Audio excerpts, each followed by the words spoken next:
In the moonlit hours of an April evening in 1968, the bustling streets of Zeitoun, a suburb of Cairo, were abruptly hushed by an otherworldly spectacle that would captivate the world.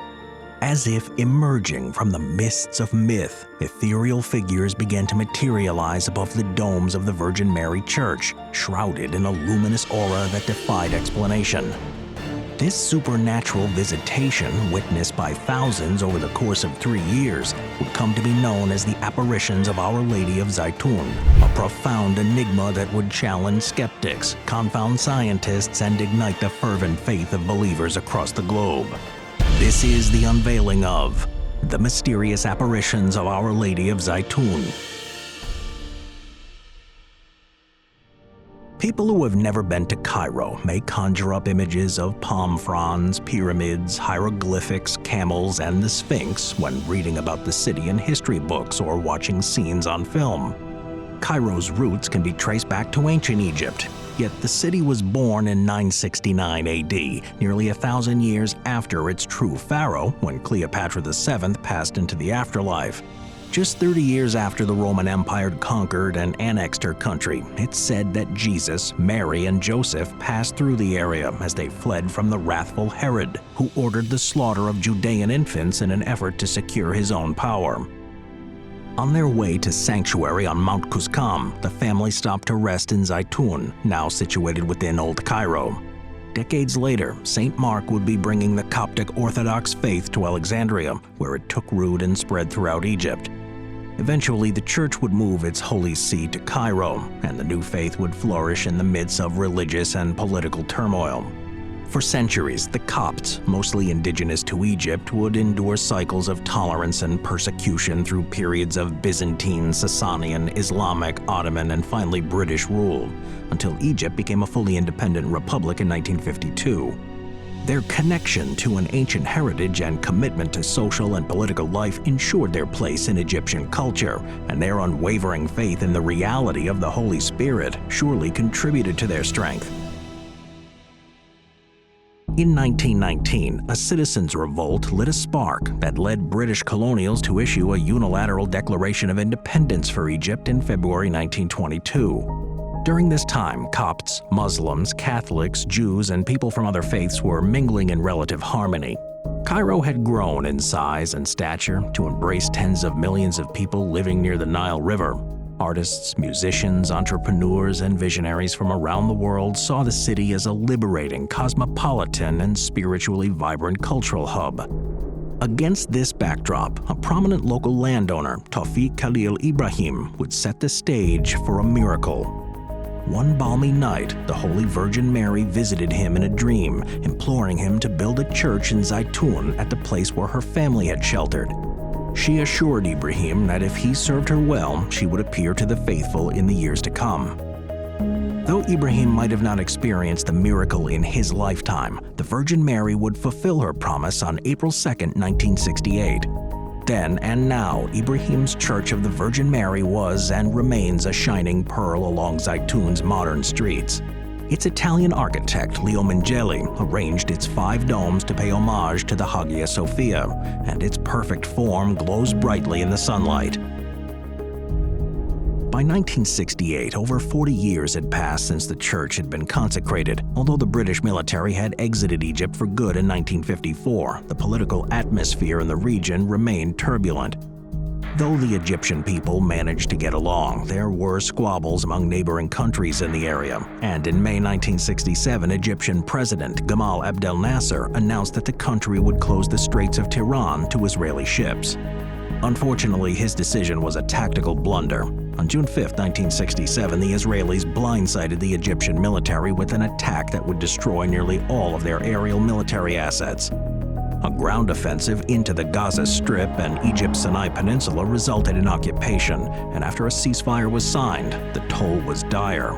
More than 20,000 Arabs died in the onslaught, severely wounding the spirit of the Egyptian people. The war sent the country reeling, changing the mood and straining the goodwill between Jews, Muslims, and Christians in Cairo. Life for the Copts became more difficult, and yet one thing that they held in common with their Muslim, Catholic, and Protestant brethren was a reverence for the Holy Virgin Mary.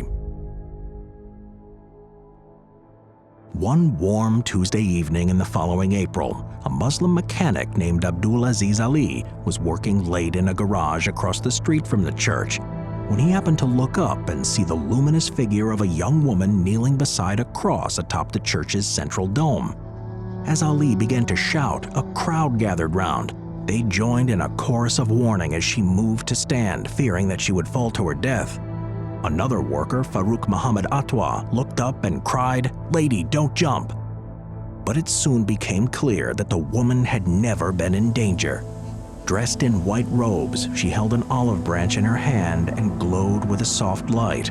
As her radiance increased, the crowd joyfully cried out, "It's the Virgin! It's the Virgin Mary!" Minutes later, the lady vanished, only to appear again the following week. As the years advanced, increasingly smoggy air, stifling heat, and the encroachment of modernity contributed to a daily chaos that began to dull Cairo's magical aura.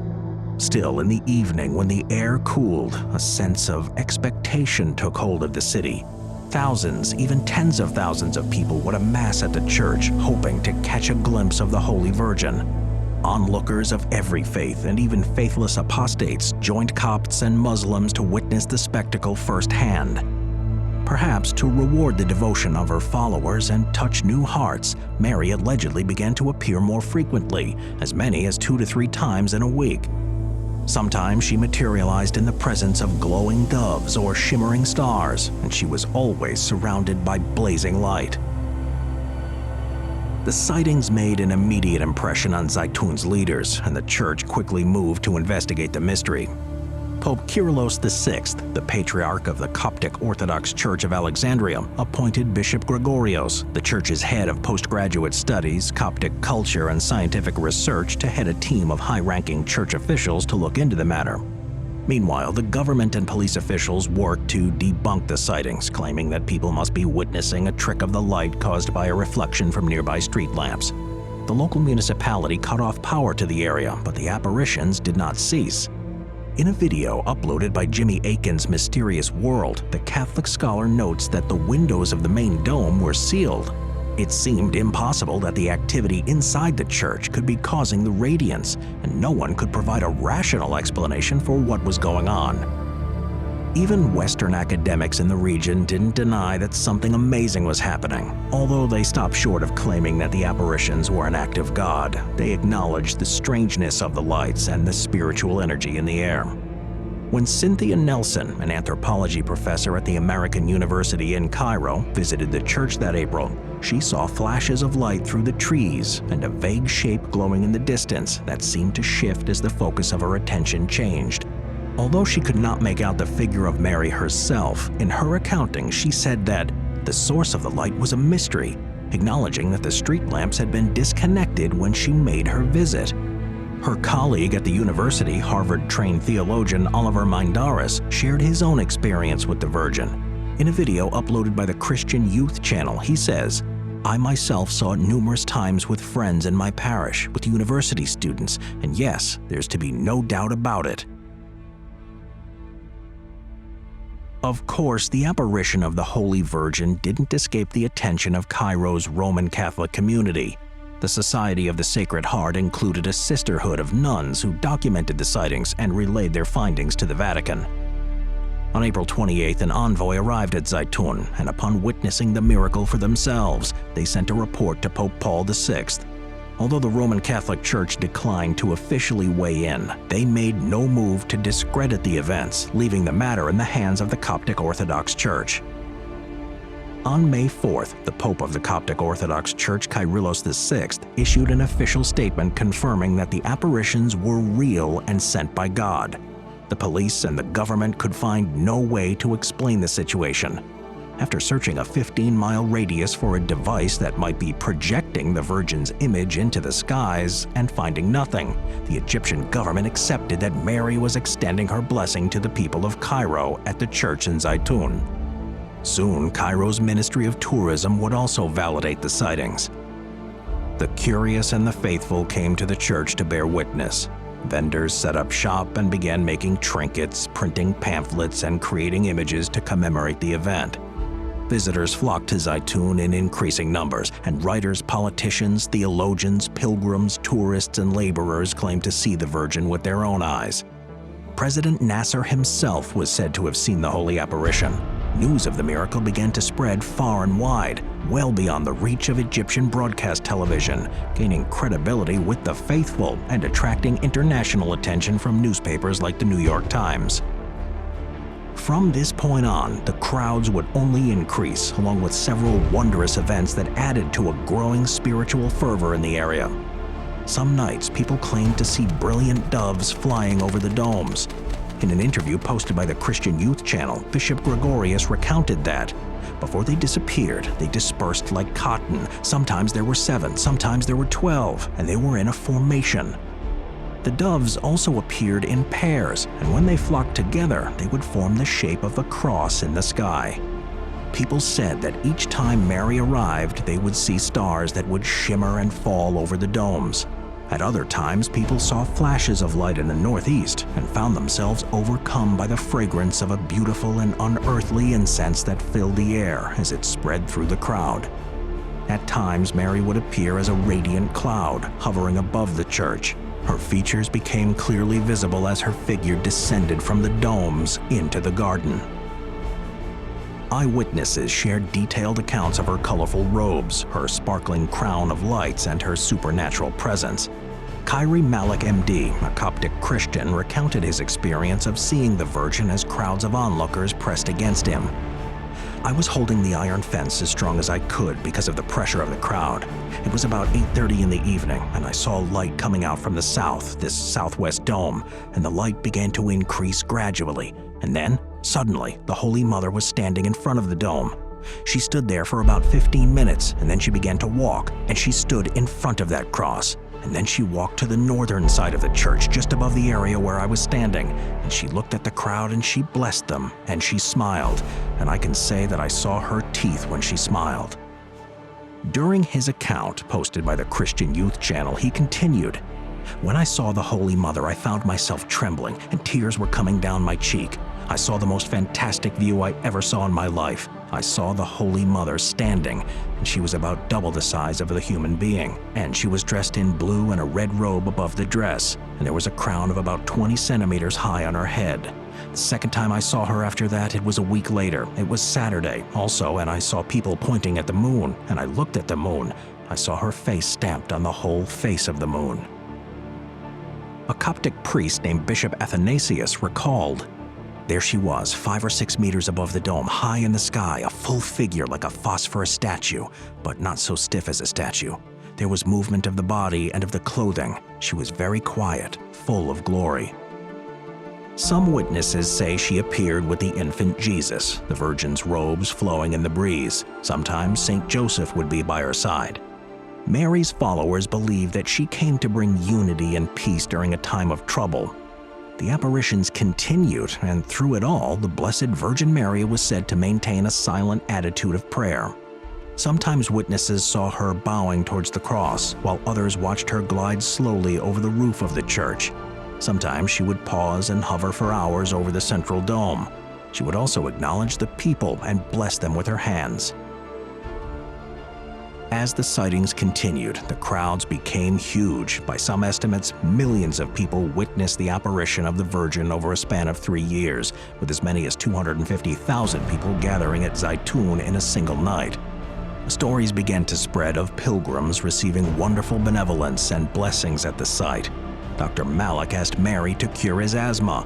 One man claimed that his gangrenous finger was made new again and saved from amputation.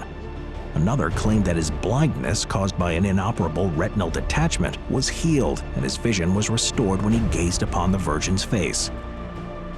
The church's Bishop Marcos recounted the healing of a crippled man within the church in a video posted by the Christian Youth Channel.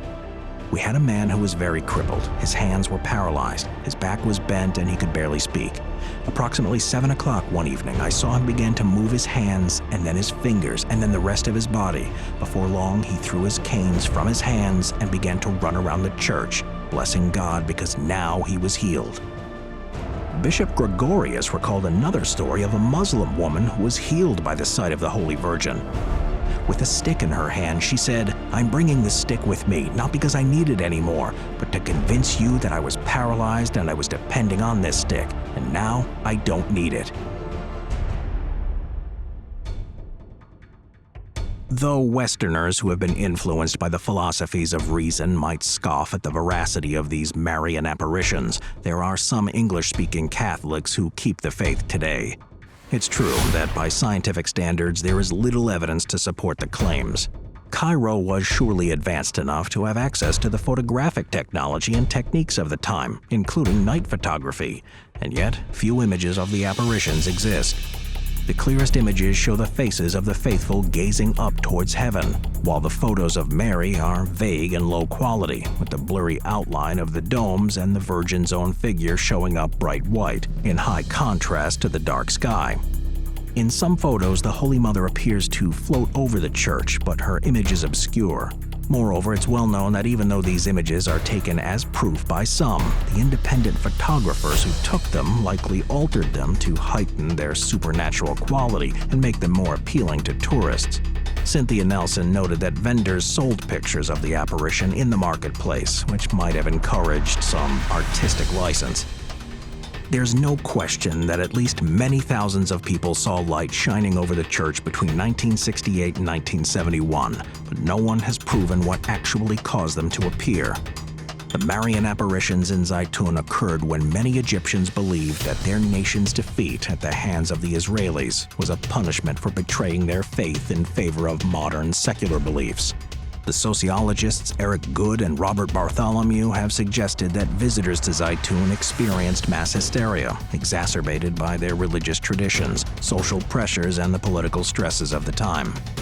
Less convincingly, other researchers have proposed that the lights in the sky were the result of tectonic activity that occurred hundreds of miles away. Whatever happened at Zeitoun, we must acknowledge that we are looking at the Marian apparitions through a Western lens. We live in a digital age where science reigns and everything is connected, yet we cannot say for sure what the people in Zeitoun experienced. Perhaps it's best to keep an open mind as we realize that the Cairo of our imagination may bear little resemblance to its real contemporary incarnation, with high-rises, paved streets, and traffic that looks similar to its urban analogs all over the world. Over 50 years have passed since the apparitions of the Virgin Mary captured hearts and minds in Zeitoun, calming sectarian tensions and bringing people of different faiths together. Even today, many people, especially Christians, are fascinated by these miracles.